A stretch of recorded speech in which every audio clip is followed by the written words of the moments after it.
Aprīlis ir ne tikai sula mēnesis, bet arī laiks, kad pilsētnieks tā pa īstam apskauž laucinieku, jo lauku cilvēkam ir pašam savs sulu bērs. Pieder šis mežs 16 hektāru jauktu koku mežs, un ir arī bērsi. Un tos bērsus, kuri mums ir paredzēti tuvāko 5 gadu laikā nocirst, tajos mēs iegūstam sulas. Jūs tā atlasat, lai tos pārējos saudzētu augšanai, ja? Ne, redziet, tie bērsi, viņam sula tek, bet viņam vēl ir ilgs mūžs priekšā. Šis bērs sasniedz 80 gadus turpat. Viņš var dot spēku saimniekiem. Arī. Šovakar urpsim sulas.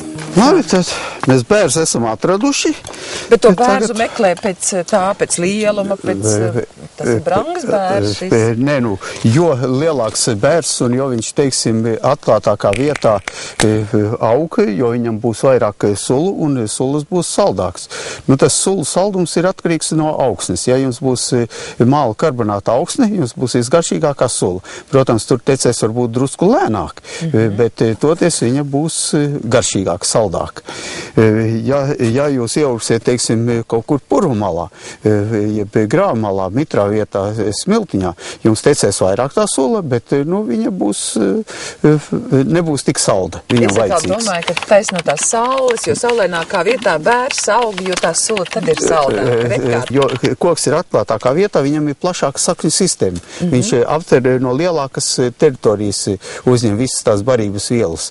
Un viņam ir mazāk konkurence, teiksim, no kaimiņu kokiem, un arī tad viņam, vienvārds sakot, jo koks spēcīgāks, jo viņam vairāk tā sula tek. Un, teiksim, ja mēs, ieurpsim šeit starp saknēm, tad mazāk tecēs, bet ja mēs ieurpsim pret sakni, protams, pa sakni nāk, tur tecēs vairāk, jā, protams. Padomju laikos, kad mums mežniecībai bija jānodot sulas, bija plāns sulu nodošanas, un tad jau arī Silovas zinātnieks strādāja, pētīja, kad ir sulas, teiksim, laba kvalitāte, kā mainās, ja, no sākšanas tecēšanas līdz beigšanas tecēšanai, un noskaidroja to, ka pašā sākumā ir vissaldākās, un pašās beigās ir vissaldākās, kad beidz tecēt. Šis bērs pēc tam, kad mēs nocirtīsim, aizies finierī, redziet, te 3 finieru kluči, kā saka, iznāks. Jā, tāda riktīga saimnieciska attieksme. Lai varētu ieurt, mēs to krevis miziņu bišķi pielīdzināsim, lai maliņas ir tā, tikai krevis miziņu, neaizskarot dzīvo daļu. Jā. Un tad mēs ņemsim un ieurpsim.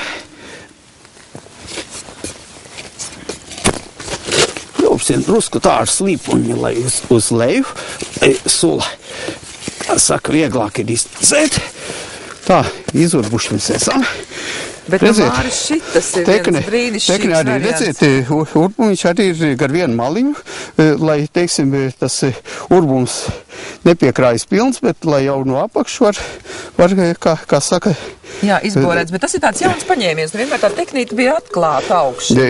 Uzskatīja senči, kad pa to teknīti saules stari to aktivizē to sulu, dot savu enerģiju vēl. Es ceru, ka caur to maisu arī kaut kā bērns sula kaut kādu saules enerģiju saņem. Te var satecēt, tā normāli, lai maisu ilgstoši viņš kalpotu 60-70 litri, ja? Un tad pārlejs atbrauc ar lielāku trauku, pārlej traukā un aizsad mājās. Un nav katru dienu jānāk pie tā bērza. Mežu, tas ir ļoti izdevīgi, teiksim, pilsēta, kas dzīvo strādā pilsētā, bet kam ir lauku, teiksim, sava saimniecība, viņš ieurp, viņš vienreiz, 2 reizes nedēļā atbrauc pie savu bērzu, savāc savu sulu. Ot vienkārši es ņemu aisu, liekam. Aha.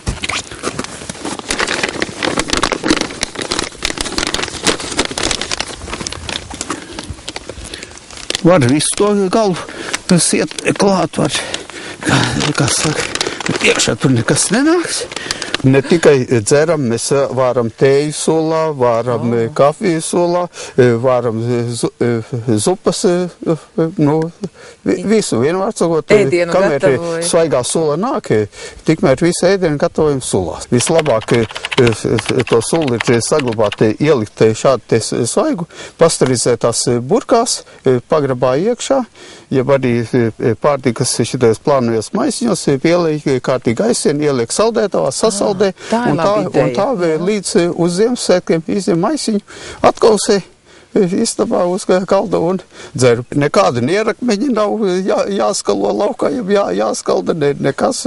Pats izdzer kaut kur 3-4 litri pa diennakti. Tīras bērs sulas. Un tāpēc jūs varat tik lielus darbus izdarīt. Neskaitot, kā saka, viesas, kas aiziet vēl pārējā ēdienā.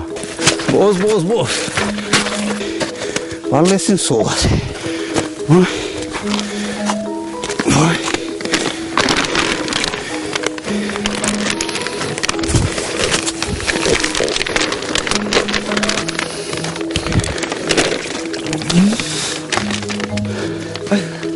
Tā aizies pareizi. Vispār jau kā sāk dzert bērs sulas, tā uzreiz, teiksim, enerģija jūtam pieaug. Sulu laikā dzert tikai bērs sulas. Divas labas lietas, bērs sulu un arbūs. Bet es uzskatu, ka arbūs nevar zināt kādu ķīmiju. Mēs ievadām tajā organismā. Šeit nekādas ķīmijas nav. Te ir viss ļoti, ļoti tīrs. Caur koksni izfiltrēts ūdens, kuram pievienots klāt ir organiskās vielas. Prom ziemas nogurumu. Tieši tā. Sveicam pavasari.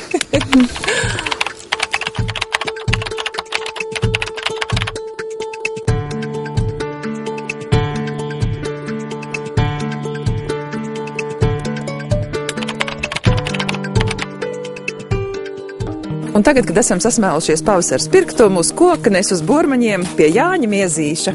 Wow. Šitādas relikvijas, tas ir paskatīties, kādas šitādas relikvijas. Pilnīgi tīrais sam. Jā, nopietnas relikvijas. Tas ir tas ir padomju šitā te lauksaimniecības ministri. Jā, padomju, tad nopietnas. Un kurš kolhos? Tas bija kolhos rīts. Mazākā saimniecība Latvijā bija testējas izaudzis, visu laiku te ir piedzimis, izaudzis, dzīvoja un principā tā arī strādā. Sākos, ka saimniecībā te ganīja govs un to principā neviens darbs nav visi zināms. Mēs esam saglabājuši saimniecību, mums faktiski nekas nav nolikvidēts, izņemot gateri, ko mums drusku atņēma, bet mēs sataisījām paši savu jau. Tagad un vairs, mēs ar visu tiekam galā. Vienīgais, kad mēs te esam iegājuši Koknes teritorijā, kas ir nolikvidējusies un kas bija 4 reizes lielāka par mums un faktiski nav nekā vairs tur no tās saimniecības. Visvairāk, ja man tracina, ka tā visā Latvijas tā pirmais vislielākā kļūda, ko izdarīja, to zemes reformu izdarīja noteikti, ko, vajadzēja darīt drusku savādāk. Vismaz katrā ziņā viņu vajadzēja, varēja reformēt, bet nevajadzēja zemi izdalīt privātajiem visiem. Vajadzēja iedot viņiem naudu drīzāk. Jo, godīgi sakot, mūsu teritorija arī, godīgi sakot, ka sākās privatizācija. Visu šito zemi, kas mums bija, visu atņēma, jā, atstāja kaut kāds tur 100 hektārus, nezinu, kaut kāda tāda bija 100. Atņēma tie, teiksim, tie pietiekās privātie. Jā, privātie. Un tagad tā situācija ir tāda pati. Tikai mēs atkal esam atpakaļ. No sākam mēs nomājām to zemes. Jā. Pēc tam mēs lēnāk garām un tad jau mēs esam atpirkuši gan arī atpakaļ. Kaut kāds muļķība tā pēdējā. Tāpēc viss tas process ir atgriezies atpakaļ, tāpēc, ka no sākuma saimniekai beigās vairs nevajag, nevienam nevajag. Vēl, labi, kā ārzemnieki mums nepaņēma, tas ir viens pluss, var sakot, mums viens ārzemnieks ir, bet mēs tagad nopirkām tā, ka neviens klāt netiks. Es jau tās nemierīgs, man tās idejas, tur, sapos, es nespēju vispār tās realizēt, visi, sapos, citiem saka, ka nav, tas, man 10 gadus priekš, tur var izdomāt, viss kaut kas ir.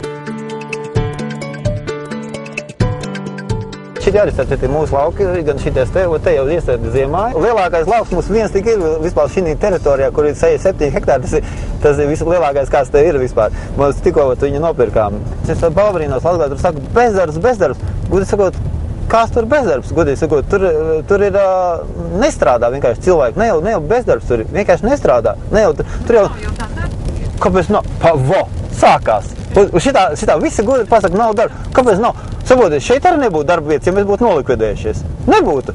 Saprotiet, kāpēc tur viņi visi tur nolikvidēs? Es varu pateikt, Latgala, visa Latgala liela daļa aizbraukus uz Rīgu. Rīgā tur ir. Saprotiet, ja mēs saproties, šis arī mūsu lauks ir, te ir, te ziemā iesēti.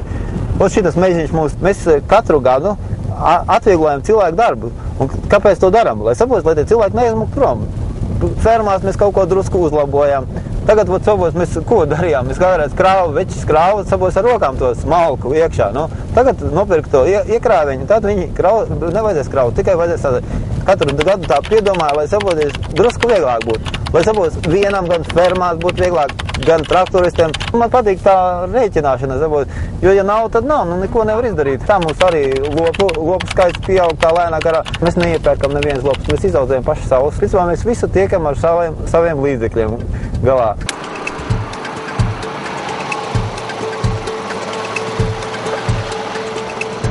Traktors, pieņemsim, mēs pērkam, mums ir pārsvarā, principā, Baltkrievu traktori, bet ir arī dīri. Bet dīrus mēs nepērkam jauns, mums ir lietotas. Visus tos dīrus, skaistos galvenos, mēs visi jaucam paši ārā. Visi izjādām pa skrūvītēm. Jā. Nē, pie man strādā arī, abi dēli strādā. Man jau daudz, man ir meitas ar 3 gabals ir. Pēdējās dvīnītes pie tam. Viņi ir nolikuši visas tiesības, viņi visi brauc ar traktoriem, visiem ir tiesības,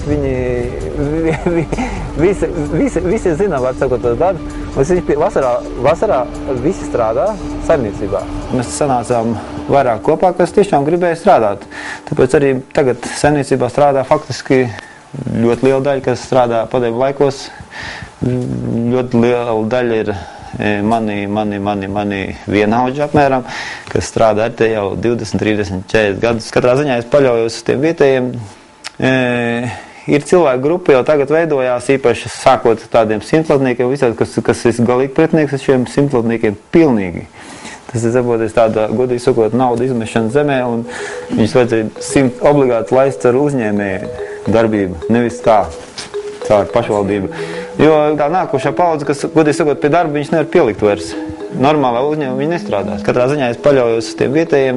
Mums kaut kur apmēram mums tā sadalījušies, tā ir 15 gan vīri, 15 sievas apmēram tā, plus mīnus, tā interesanti.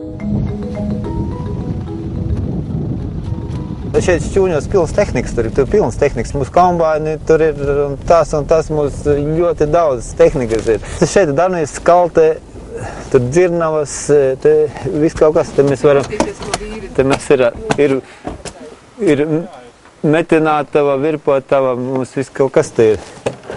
Te gan tumšs ir. Tā dzelzīts, šis te. Cits pērk jaunu, mēs norestaurējam vienkārši, saprotas. Tie maksā lielas naudas. Sataisot, nodilis viņš, var sakot, tās maliņas nodilis. Kā tas saucās? Tas ir kopums vai taupīgums? Tas ir iziešana no situācijas, saproties. Ja būtu naudu nopirkt, bet ja naudas nav, var jau visu nopirkt, bet jautājums ekonomiski jāizreķina, vai tas to vērts, saproties. Ekonomika, tā ekonomika. Jā. Tas Krievu vērķis vēl? Jā, Krievu. Labs aparāts? Izturīgs. Priekšnieks jau no rīta pasaka, ko darīt. Pārējo jau paši.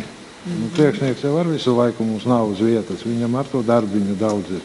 Jā. Jo viss jau ir atkarīgs no tā, kas būs arī, teiksim, ko iesēsim, kas būs rudenī, ko novāksim. Jūs tagad varat salīdzināt tos laikus, kolhos laiks, kad jūs bijāt mehānisko darbnīcas vadītājs, un tagad ar šeit esat. Atšķirība ir? Ir atšķirība. Toreiz naudu nebija, ko nevarēja nopirkt. Tagad otrādi naudas nav un viss, kas ir. Tāda atšķirība. Savādāk jau nekas. Bet jūs varat būt tīri, man liekas, apmierināt ļaudis šeit, Bormaņi. Mēs jau varam apmierināt, jo mums darbs vēl ir un visu saimniecību saglabāt. Kad pabrauc kaut kur apkārt, kur visas lielās saimniecības nolikvidētas, tad mēs jau te, tā jau viņš ir. Ja nebūtu mūsu priekšnieki, tad mūs ar te nebūtu. Pašlaik jau katrs velk uz savu pusi, mēs te visu vēl kopā. Un kaut kā 90. gadi bija ļoti, ļoti smagi likās, kad jau, ko mēs darījām? Mēs, principā, samaksājam visu, mēs kārtīgi maksājam visus nodokļus, gan man pilnīgi tracina tas man tracina. Tāpēc, ka es varu godīgi pateikt, es nevaru apšmaukt to valsti. Žēl ir to nodokļu, ko mēs samaksājam ļoti daudz. Mēs esam lielākā nodokļu maksātāji faktiski gan arī savā novadā, lai gan lauksaimnieki.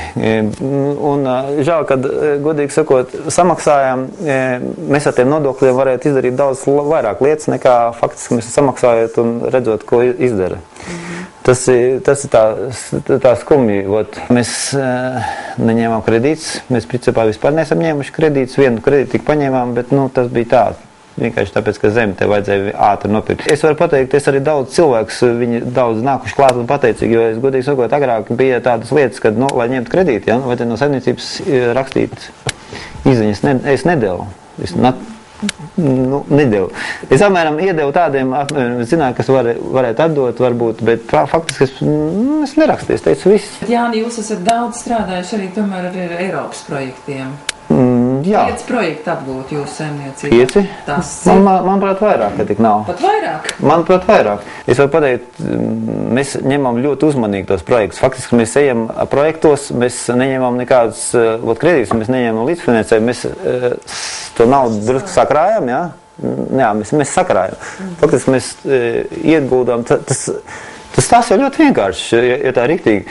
Mums jau nav, mēs dzīvojam ar savu naudu, var sakot, kā, ir piena nauda, jā, mums ir nāk subsīdija nauda. Faktiski tā subsīdija nauda mums aiziet, piena nauda netiek galā ar tām algām un visām tur drusku pietrūkstās, jā. Un degvielai, jā, degvielai mēs ņemam subsīdiju un pārējās tās daļa ir tāds cietā lieta, kas, var sakot, neizskarama vienkārši. Vienalga neatkarīgi no tā, kādi apstākļi. Var sakot, tas ir iepriekš projektiem.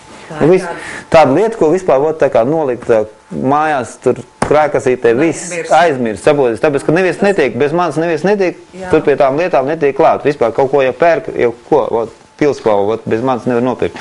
Neviens. Jo jābūt kārtībai.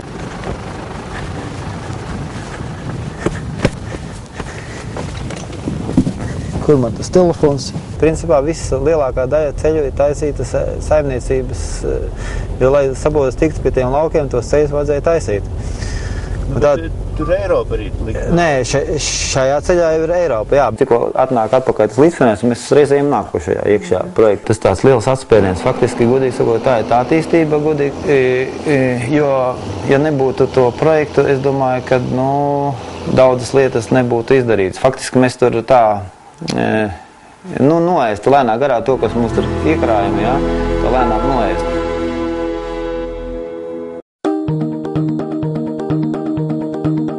Cik jums liels ganāmpulks un jūs tā strikti turaties pie šīs šķirnes? Mēs par cik bioloģiskā saimniecība esam, godīgi sakot, ir daudz lietas, ko nevar, pieņemsim, lietot tīri aizliedz, visi ties noteikumi aizliedz, un līdz ar to tad viņas ir mazāk prasīgākas, un pieņemsim, ja ir kaut kādas krīzes, jā, uz viņām, tas tā kā cilvēks sapoties izturīgāks, ja tur, vai šķirne, jebkura suņa vai kas sapoties, ja viņš ir augsts. Jā, tad viņš ir izturīgāks, un viņam vieglāk ir dzīvot ar viņu, jā. Jūs ziniet tādu filmu, kāda tur bija Likteņa līdumnieki, jā? Jā, tās ir mūsu gostās tajās visās tajās. Tās mukas govis bija, saimnieku govis. Tās arī tās, nē, bet tur tie ganāmpulki, turies, ka tur padomjas laika, un tās fermas, starp citu mūsu gani, zina tās govs kaut kur tur vienā fermā. 1000 hektāros saimniekot ar bioloģiskām metodēm. Tas ir taču diezgan sarežģīti, man tā šķiet. Kā tā viss tas iesākās? Tas kaut kādā iesākās, ja man nemaldos 99. gada, 999, cik es atceros sākām, kad mēs vispār sākām. Jo, godīgi sakot, saimniecība, naudas nav, minerālmēs nav, lai gan, godīgi sakot, es tā vispār esmu pret to minerālmēs un ķīmiju tā drusku. Bet tā situācija arī? Nē, ar to skepsi vispār arī tad, kad vēl bija padomu laikā, jo es ar visu to esmu darbojies. Kāpēc gan nē? Agrāk senči arī viss strādāja, nebija nekā, minerālmēs nekā, kāpēc to nedarīt? Visu to darīja, tikai vienkārši saproties, jāsakārto daudz lietas saproties, un, cilvēki prātam drusku, jo kā ķīmija un minerālmēs ir vieglāk strādāt. Jo cilvēks jau parasti iet to vieglāko ceļu. Saražot jau vienkārši. Visi jau var domāt, ka saražosim, mēs visu kaut ko var saražot. Bet pārdot ir problēmas, iet tajā trakajā tirgu. Tur ir diezgan sarežģīti. Mēs arī, kad mēs arī krīze, labi bija kā tā krīze. Tāpēc katra krīze dod savu impulsu uz priekšu. Jo lielāka krīze, jo vairāks dzinos kaut ko izdarīt. Nu, mēs arī tāpēc krīze bija, mēs palaidām taisam to eļas cehu tikai tāpēc, ka krīze bija. Būtu vēl viena krīze, varbūt, ka mēs palaistu arī to pienu pārstrādes cehu. Uz savu to bioloģisko pieniņu lietu kopējā? Jā, kopējā katlā, un es pilnīgi nemaz nenožēloju, ka tas kopējā katlā, citur kādreiz arī man pārmeta, arī tādas lielas saimniecības, viņi pārmeta, ko tu tur bioloģiskais, bet tagad jau es drusku pārliecinājos, ka tā nav, jebkurš var ņemt, kaut tā ir dažas lielas saimniecības, kuras arī tā padomā, varbūt, ka pāriet. Vienkārši tur drusku ir problēmas ar zemēm, tur drusku domāšana jālauž, saprotiet, tas ir grūti, ja tu esi tā ilgi strādājis. Un no Burmaņa saimniecības nākušais ikdienas tīrais laukums tiek vests uz Rīgu, jo pat saimnieks ir pārliecināts, ka Latvijā slauktajam pienam ir jāpaliek Latvijā. To viņš ir gatavs apgalvot, pat stāvot pašā Rīgas centrā. Ko jūs vispār tagad sakat par tām pienu lietām? Pienas lietas ir, es domāju, Latvijā tagad ir ļoti svarīgas, un es domāju, ka viņas ilgi būs svarīgas, jo piena trūkst, tas ir ļoti labi, tas mūs priecē, jo, ja trūkst piena, tas nozīmē, ka būs attīstība, celsies cenas, bet lai gan man nedaudz drusku biedē, jo šādas cenas jau mums arī sāka cēlās, un tad bija liels kritiens. Piena kombinātam ir ļoti daudz kompanjoni, gan Itālijā, kur iet Monterigo siers iet, un jau ilgākus gadus, un ļoti labs partneris ir tagad Krievijā, un kas pieprasa ļoti lielu apjomu, ko vajag pārstrādāt un saražot un jaunas produktus ražot. Tas nozīmē, ir ļoti liela perspektīva. Tas nozīmē, ka mēs piensaimnieki varam attīstīties, varam dot produkciju un sabojas ies jauni produkti. Un līdz ar to var gadīties, ja tas tirgus aiziet, tas nozīmē arī cenas augs. Pieņemsim, mēs pienu pārdodam, Lietuvas uzņēmumi sāk straujāk attīstīties, visas Lietuvas pārstāvot. Un līdz ar to mēs kā Latvijas kā valsts esam kopumā zaudētāji. Jūs jau esat prakses saimniecība arī? Jā. Mums arī praktikanti bija, starp citu, izmācījās, mums tur strādāja, praktikanti. Un skolnieki nāk pie jums piemēr darbu? Jā, šeit arī, es jau runāju, ar Kampāra kungu, saprotas arī, kur viņi pārtrauc šo skaisto programmu, kas bija kolosālākā programma, bija nodarbinātība skolniekiem. Saprotas, viņi maksāja kaut kādu 40 vai cik tur latu, mēs katru gadu, 2 gadus iepriekš ņēmām pa 15 skolniekiem vasarā. Un viņi pārtrauc šo programmu. Es jau teicu Pāngabaram, saprotas, šito simtlanieku programmu varēja visu izsviest ārā, bet saprotas, kas tas bija tāds pluss. Skolnieki, viņi mums rindā stāvēja. Mēs labi maksājām. Mēs tiešām labi maksājām. Saprotas, jo ir tādi darbi, kas ir izdarām, un godīgi sakot, viņi nāca ar prieku. Un saprotas, viņi ieaudzināja to darbu tikumu. Tas man liekas kolosāli. Un tas ir tas svarīgi, jo šito programmu, to simtlanieku pagriezt uz skolēnu programmu, tas, saprotas, būtu gandrīz 100 reizes labāk. Šobrīd jūs esat kaut cik uz zaļa zara? Ko nozīmē zaļš zars? Cerīga zara. Bet sakot tā, varētu drusku savādāk teikt. Es varu pieņemt drusku mierīgāk gulēt nekā agrāk. Principā ir daudz lietas, kuras vienkārši strādā. Viņas vienkārši strādā, neatkarīgi no manis. Un otrs, kas mums vēl ir plus, kas no daudziem ir mīnus, mums pieņem, faktiski nav neviena līguma. Mēs visu darām paši. Mēs barību paši saražājam. Jūs esat pilnīgi tādi kopīgi. Mums neko nevar. Mēs varam aiztaisīt cietu vispār žogu aizlikt. Dzīvot savā valstī. Mēs pat degvielu varam saražot savu. Mums ir degvielas aparāts pārstrādāts, mēs varam arī to saražot. Jūs rapsi, to eļļu? Jā. Jānodrošinās. Faktiski nevar, es personīgi nepaļaujos ne uz kaut kādu palīdzību, jo godīgi sakot, es zinu, ka vēja bija tie vētras. Mēs te nedēļu nebija elektrības un saprotas, un visu darījām, visu laucām. Godīgi sakot, nevar ne uz ko sevišķi paļauties, tāpēc mēs gribam tā, lai, neatkarīgi no tā, saprotas, tur var mainīties, tur valdības vai tas, tāpēc nevajag taisīt deficītu, vajag dzīvot ar tiem naudu, cik ir, un viss. Te ir problēma, par tiem Eiropas projektiem, kur arī es arī cīnījies, tajā starpā un tur arī, kad jāceļ, ceļam kaut ko, vajag obligāti kaut kādu trešo personu celt. Un tā trešā persona ceļ, mēs te gribējām jumtu uzlikt Darnicā. Mēs piebrauks pie Darnicām, tu redzēs jumtu uzlikt. Mēs paši saviem spēkiem. Mēs uzlikām tā 10 reizes lētāk nekā būtu tā trešā organizācija uzlikusi. Viņi aprēķināja kaut kādu 30, cik tur pār 1000. Mēs pat 3000 ar visiem materiāliem uzlikām to jumtu. Un tāpēc arī tie projekti, celtniecības projekti ir diezgan, tādi. Pēc tehnika, jā, ok, viss kārtībā, bet celtniecības projektos ir diezgan šoki. Šeit ir arī kapsēt vietēji arī barmaņi, viņi gan skaidās ūsiņi. Katrā ziņā mums tā kā savu republika, mums viss ir savs. Baznīca mums pietrūkstās vienīgais. Redz, kā var sakārtot. Te ir saimniecība, mana saimniecība, kas, tiek galā soli pa solītiem, bet kāp uz augšu un nevar teikt, ka mēs esam pēdējais. Tas arī šovakar viss, lai aprīlis un bērzu sulas raisa mūsos spēku, paceļ pašapziņu un stiprina. Paldies, ka skatījāties. Tiksimies atkal pēc 2 nedēļām. Jūsu Daina.